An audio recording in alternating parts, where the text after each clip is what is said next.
पडद्यावरती आपण दृश्य बघतो आहे सखी गीत रामायणासाठी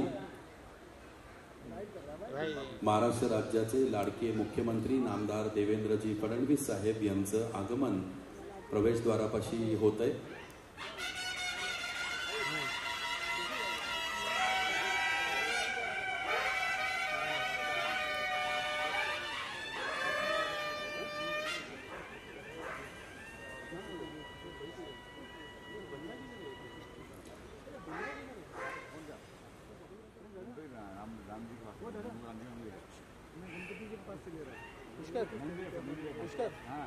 स्वागत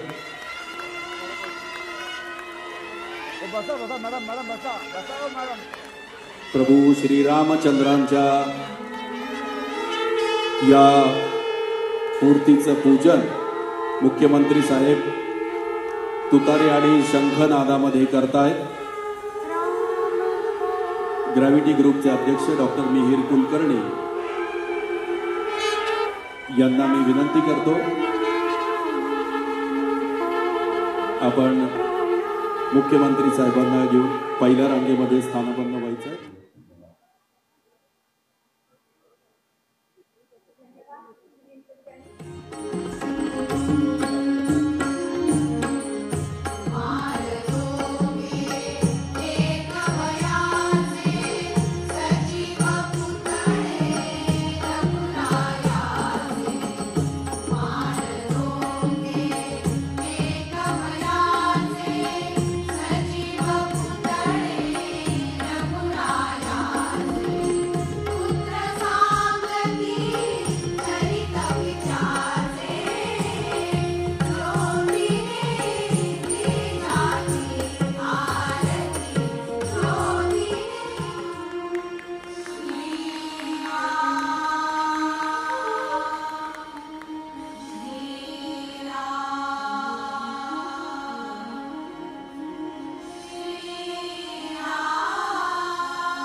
यांना व्यासपीठावर आमंत्रित करतो। या सुंदर कार्यक्रमाला उपस्थित झालेल्या खासदार आदरणीय डॉक्टर मेधा कुलकर्णी यांचंही आम्ही खूप मनापासून स्वागत करतो।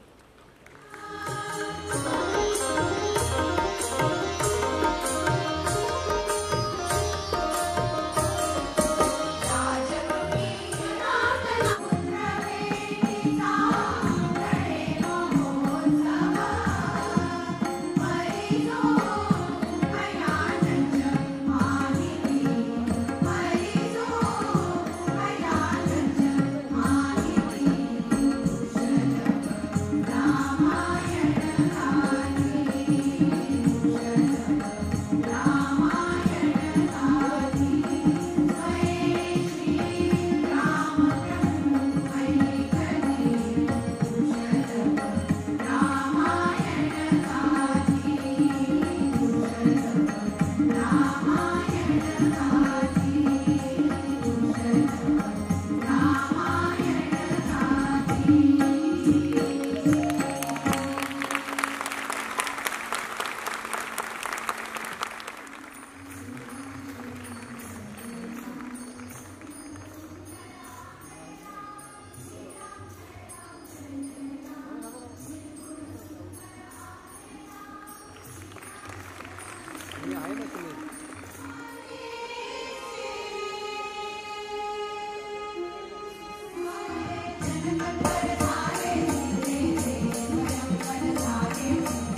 मिहीर कुलकर्णी यांना मी विनंती करतो, नामदार देवेंद्रजी फडणवीस साहेब यांचा सन्मान आपण करावा।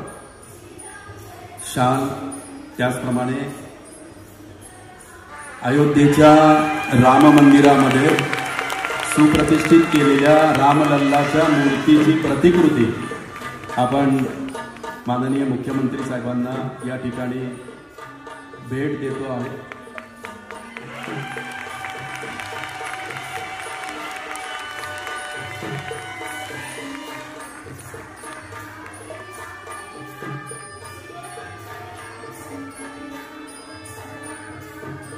धन्यवाद।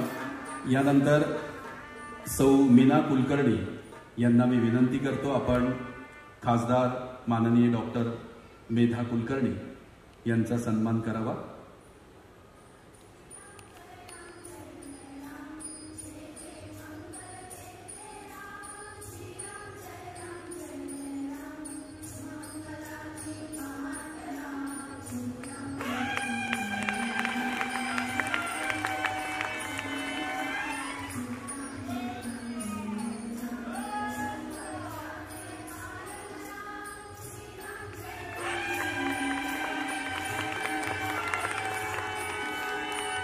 यानंतर माननीय श्री सुधीर कुलकर्णी यांना मी विनंती करतो आमदार भीमराव तापकीर यांचा सन्मान आपण करावा।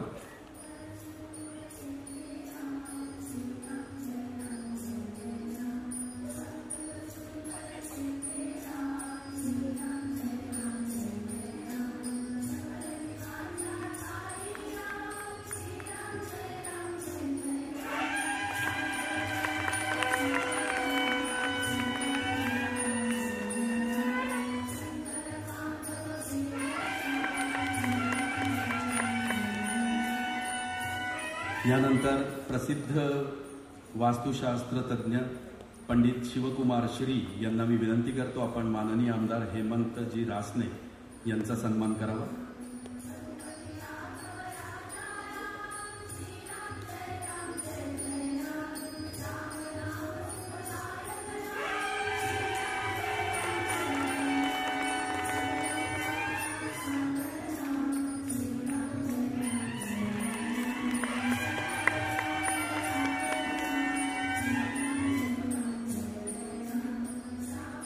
धन्यवाद। सर्व मान्यवरांना मी पहिल्या रांगेत स्थानापन्न होण्याची विनंती करतो आणि महाराष्ट्र राज्याचे लाडके मुख्यमंत्री नामदार देवेंद्रजी फडणवीस साहेब यांना मनोगत व्यक्त करण्यासाठी आमंत्रित करतो। बोल सियापति रामचंद्र की, पवन सुत हनुमान की, उमापति महादेव की, बोलो जी भाई सब संतन की, सनातन हिंदू धर्म की, गो माता की, भारत माता की, छत्रपति शिवाजी महाराज की, धर्मवीर छत्रपति संभाजी महाराज की।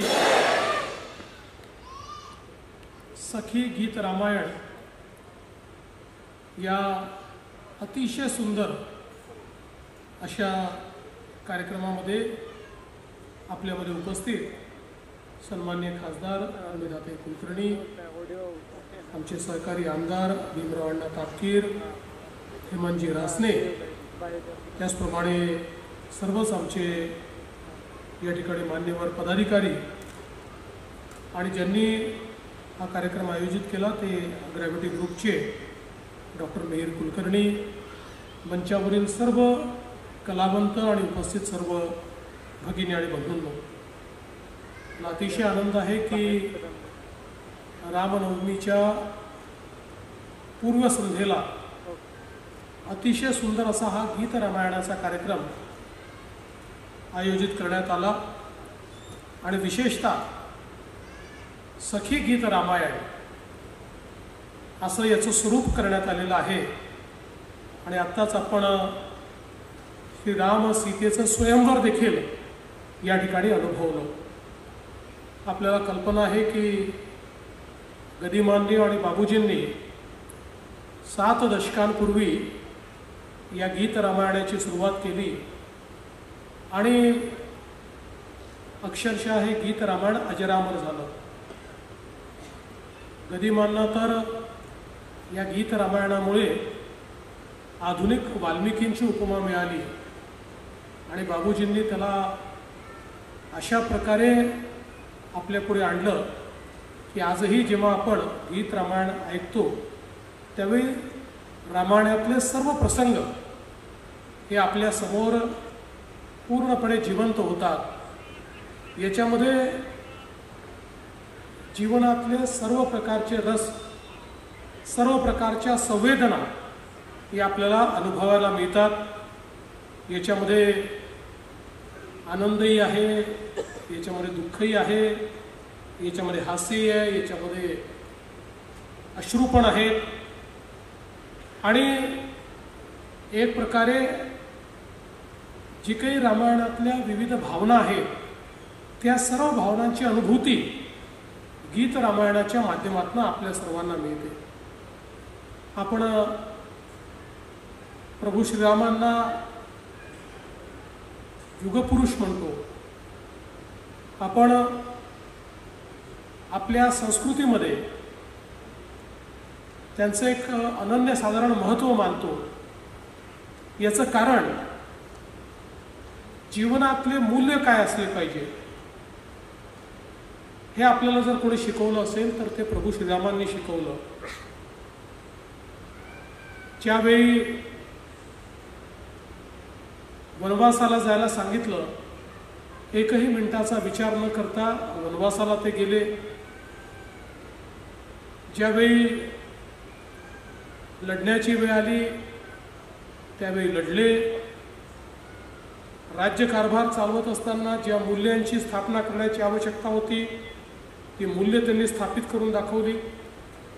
पण यात सगळ्यात महत्त्वाचं जर काही असेल तर प्रभू श्रीरामांनी, आपण सगळे त्यांना ईश्वराचं स्वरूप मानतो, मग ते ईश्वर होते तर कदाचित आपल्या ईश्वरीय शक्तीने ते रावणाचा निपात करू शकले असते, रावणाला पराभूत आणि पराजित करू शकले असते। कारण त्या काळामध्ये रावणाची असुरी शक्ती ही विश्वातली सगळ्यात मोठी शक्ती मानली गेली। पण प्रभू श्रीरामांनी आपल्या ईश्वरीय शक्तीचा त्या ठिकाणी उपयोग केलेला दिसत नाही, तर समाजातल्या सामान्य लोकांना एकत्रित करून नर वानर पशु पक्षी सगळ्यांना एकत्रित करून सगळ्यांचं पौरुष जागृत करून त्यांच्या माध्यमातून रावणाचा निपात घडवल्याचं आपल्याला पाहायला मिळतं। म्हणजे प्रभू श्रीरामांनी आपल्याला हे सांगितलं की असुरी शक्ती कितीही मोठी असली तरीही ज्यावेळी सज्जन शक्ती एकत्रित येते आणि सत्याच्या बाजूला ती उभी राहते त्यावेळी सामान्य लोकही असामान्य काम करतात आणि या असुरी शक्तीचा निपात करू शकतात। आणि म्हणूनच सामान्यातल्या सामान्य माणसाला प्रभू श्रीरामांनी हाच संदेश दिला आहे की असुरी शक्तीच्या विरुद्ध लढण्याकरता केवळ शक्तीची आवश्यकता नाही आहे तर सत्याची आवश्यकता आहे।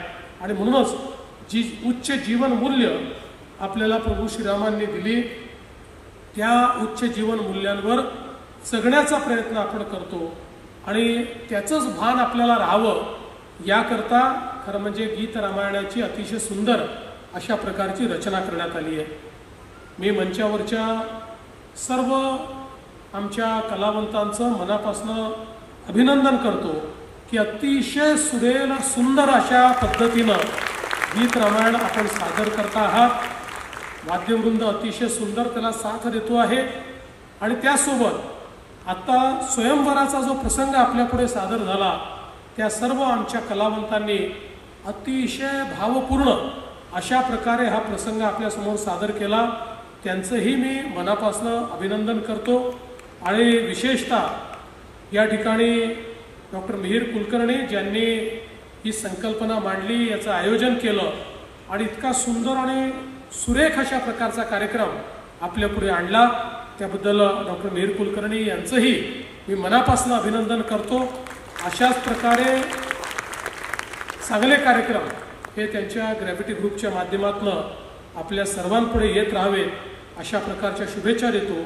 आणि या चांगल्या कार्यक्रमाला आपण मला बोलवलं आणि मला देखील या सुंदर अशा गायनाची अनुभूती घेण्याची संधी दिली त्याबद्दल तुमचे मनापासून आभार मानून माझे 2 शब्द संपवतो। धन्यवाद। जय हिंद।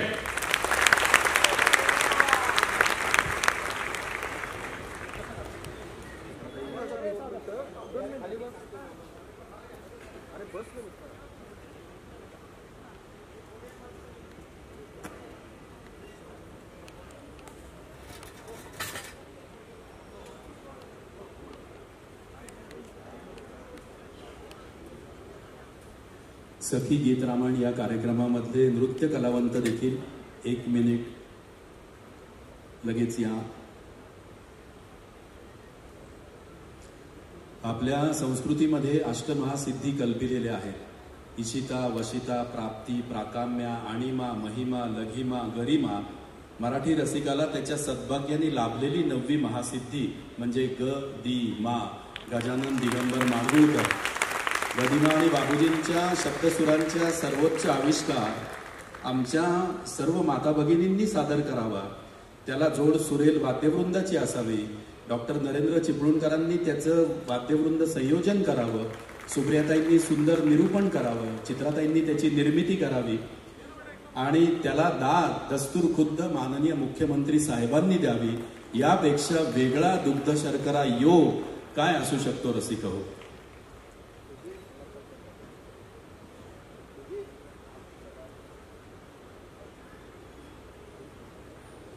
महाराष्ट्राचे मुख्यमंत्री असे आहेत की कलावंताकडे पाठ करून मी बसणार नाही हा सुसंस्कृतपणा जोपासणारे आहेत. त्यामुळे त्यांचं वर्णन करताना आम्ही कायमच म्हणतो महाराष्ट्राला तळहातावरच्या रेषांप्रमाणे जाणणारा सुसंस्कृत नेता म्हणजे आमचे देवेंद्रजी फडणवीस साहेब.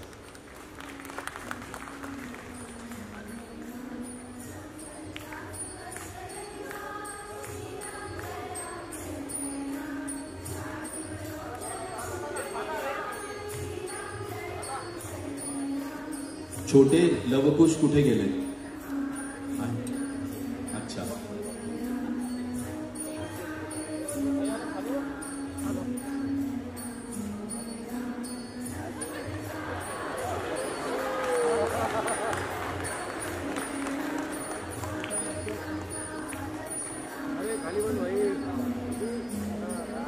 हो, काय गोड वानर सेना आहे आमची. क्या बात आहे.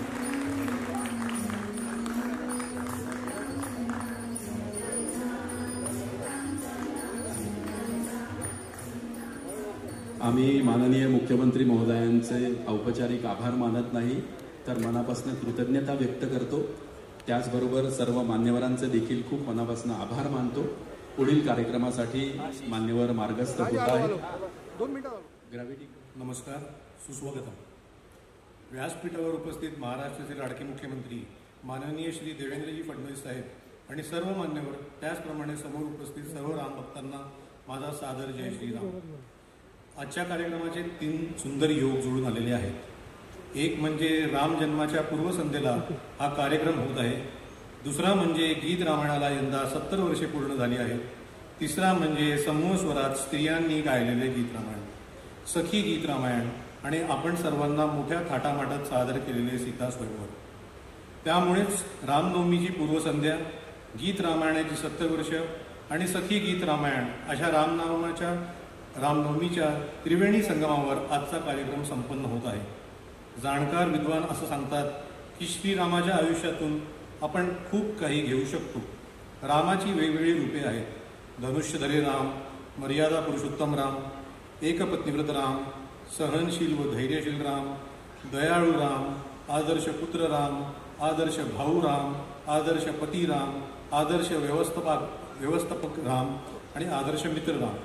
आकाशाचा रंग ऋतूंप्रमाणे बदलत जातो पण त्याचा मूळचा निळा रंग मात्र कायम तसाच राहतो. तसेच प्रभू रामचंद्रांच्या आयुष्यात अनेक प्रसंग आले परंतु प्रत्येक प्रसंगात त्यांचा मूळचा सज्जनपणा मात्र कायम राहिला. अनेक यशस्वी दिग्गज माणसांनी आपल्या आयुष्यात हे रामतत्व आचरणात आणलं आहे असे मला वाटतं. मी ज्यांना गुरुस्थानी मानतो ते माननीय फडणवीस साहेब. त्यांच्याकडे जेव्हा जेव्हा मी बघतो तेव्हा तेव्हा मला जाणवतं की देवेंद्रजींनी संयम, सज्जनपणा, सुसंस्कृतपणा आणि कर्तव्यनिष्ठ हे गुण प्रभू रामचंद्रांकडूनच घेतलेले आहेत. आपल्या संस्कृतीमध्ये गुरुचं महत्त्व अनन्यसाधारण आहे. गुरु ह्या शब्दाची फोड केली की लक्षात येतं की गु आणि रू म्हणजे काय तर अज्ञानाचा अंधार दूर करून मनामध्ये ज्ञानाला दिवा लावणारी व्यक्ती म्हणजे गुरु.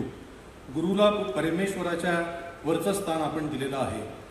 प्रभू राम, श्रीकृष्ण अशा दैवी अवतारांना घडवणारा सुद्धा गुरुच असतो. गुरु शिष्य परंपरेची अनेक उदाहरणं आपण पाहिलेली आहेत.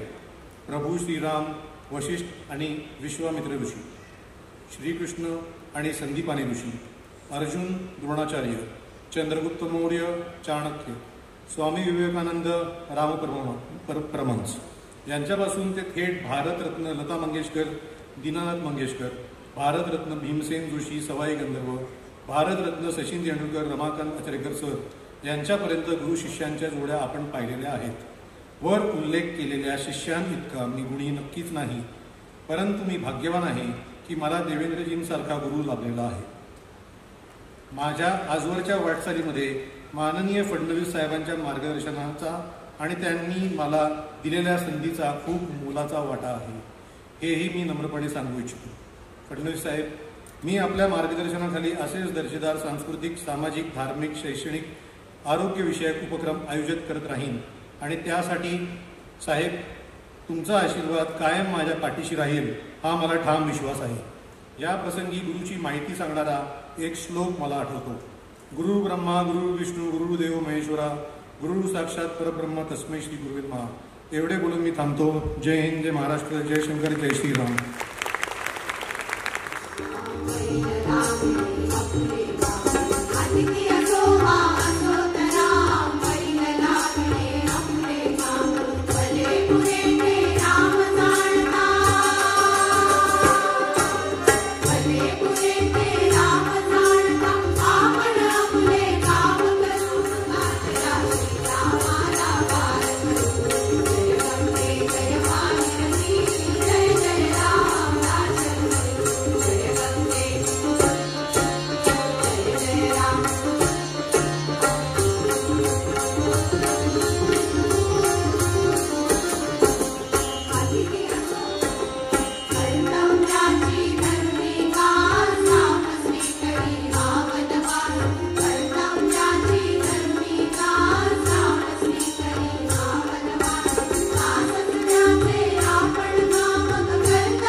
पावन अवसरावरती माननीय श्री देवेंद्रजी फडणवीस साहेब हे एक सर्वात आदर्श नेते हे आहेत, हे सर्वांनाच आपल्याला माहिती आहे.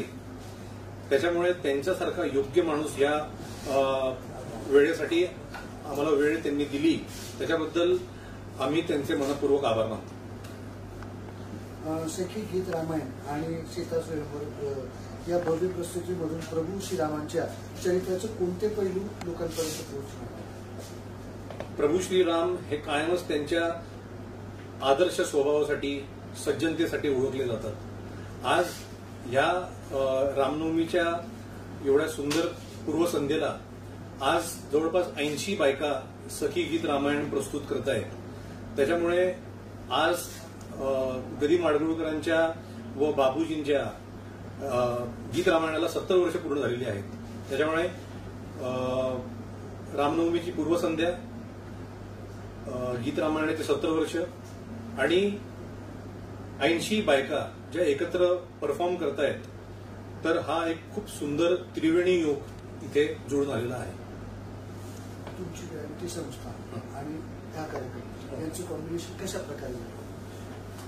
मी स्वतः शंकर महाराज मठचा पुण्याचा अध्यक्ष आहे, लोक सर्व ठिकाणी अध्यक्ष आहे व मी माझं एक गाव बळेगाव दत्तक घेतलेलं आहे, जे तालुका वैजापूरमध्ये आहे.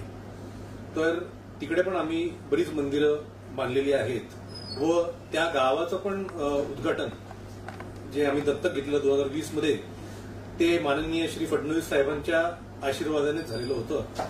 त्याच्यामुळे आध्यात्मिकता आणि माझा एक मूळ स्वभाव आहे, त्याच्यामुळे हा कार्यक्रम आम्ही आज आयोजित केलेला आहे. आणि प्रेक्षकांना एक संदेश द्या, प्रभू रामचंद्रांचं चरित्र होतं, मर्यादा पुरुषोत्तम, त्यांचे स्वभाव म्हणून आज आपण कसे आचरणात आणले पाहिजे या कार्यक्रमामधून मी कुलकर्णी, ग्रॅव्हिटी संस्था आणि रामनवमीचे अंश असं 5 क्लब. आज प्रभू श्री रामांचं जे चरित्र आहे आणि जे त्यांचे तत्वनिष्ठता आणि जो त्यांचा एक स्वभाव आहे तो प्रत्येक युवकांनी आणि प्रत्येक महाराष्ट्रातल्या आज जनतेने आत्मसात केला पाहिजे आणि आपण कसं त्यांच्या प्रकारे वागू ह्याच्याकडे आपण लक्ष दिलं पाहिजे असं मला वैयक्तिक वाटतं. धन्यवाद. आदरणीय मुख्यमंत्री माननीय श्री देवेंद्रजी फडणवीस साहेब हे स्वतःच एक एवढा मोठा आदर्श आहेत महाराष्ट्रासाठी की त्यांच्या म्हणजे रामनवमीच्या या पावन अवसरावरती